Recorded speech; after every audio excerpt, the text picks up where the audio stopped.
Assalamualaikum warahmatullahi wabarakatuh. Om Swastiastu, Namo Buddhaya, Salam Kebajikan.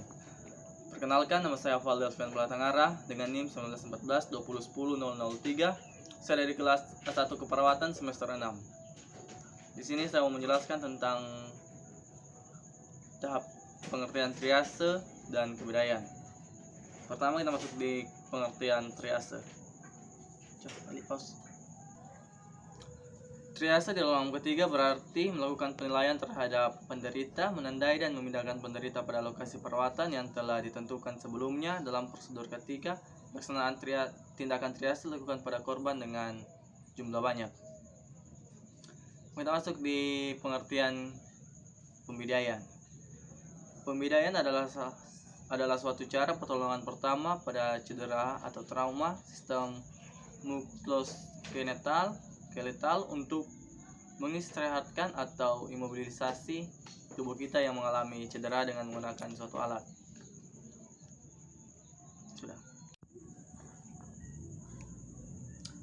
Kita masuk di poin yang kedua, yaitu tujuan triase dan pembidaian.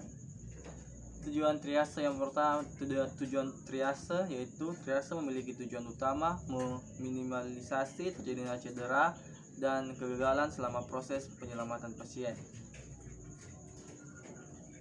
Yaitu perawat yang berhak melakukan triase adalah perawat yang telah bersertifikat pelatihan penanggulangan pasien gawat darurat atau PPGD dan Basic Trauma Cardiac Life Support atau BTCLS.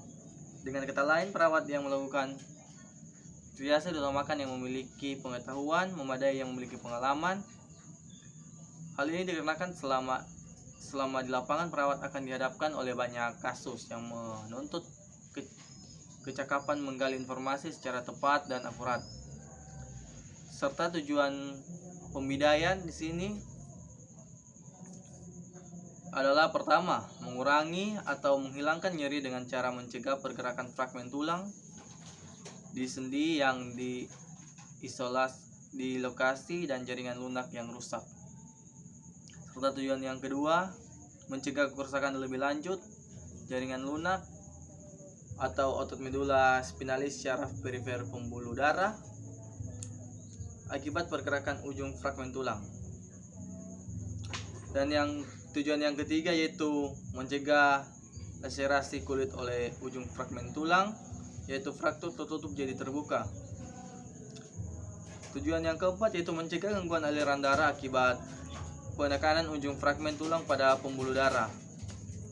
Tujuan yang terakhir, mengurangi atau menghentikan pendarahan akibat kerusakan jaringan lunak.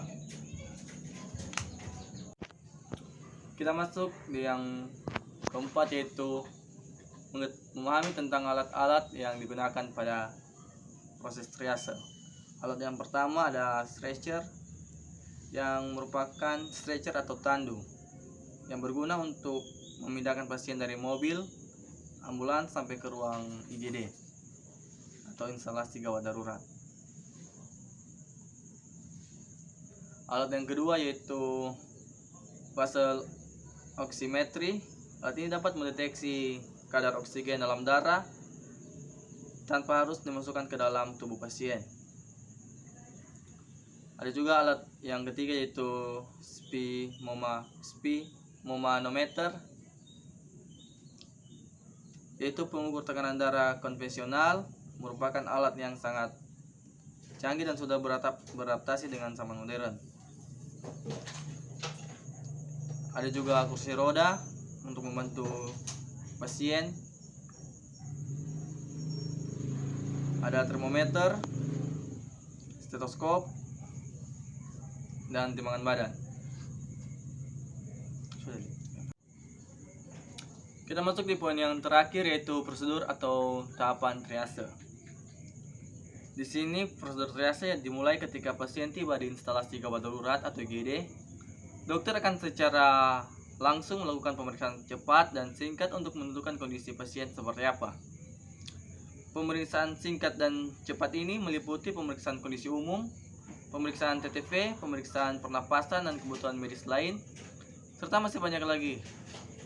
Jika pemeriksaan usai dilakukan, selanjutnya dokter yang bertugas akan menentukan kategori warna warna triase mana yang sesuai dengan kondisi pasien.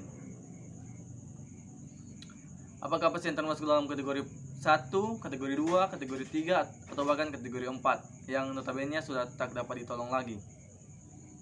Jika setelah pemeriksaan diketahui pasien berada di kategori merah, maka pasien akan langsung diberikan tindakan medis di ruang resusitasi atau di ruang operasi.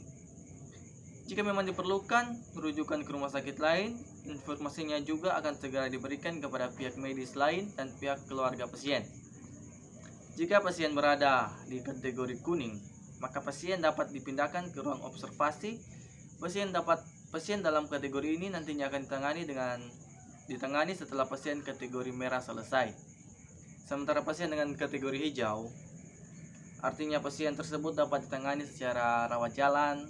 Jika memang kondisinya memungkinkan, pasien juga boleh pulang. Terakhir di kategori hitam atau prioritas terakhir.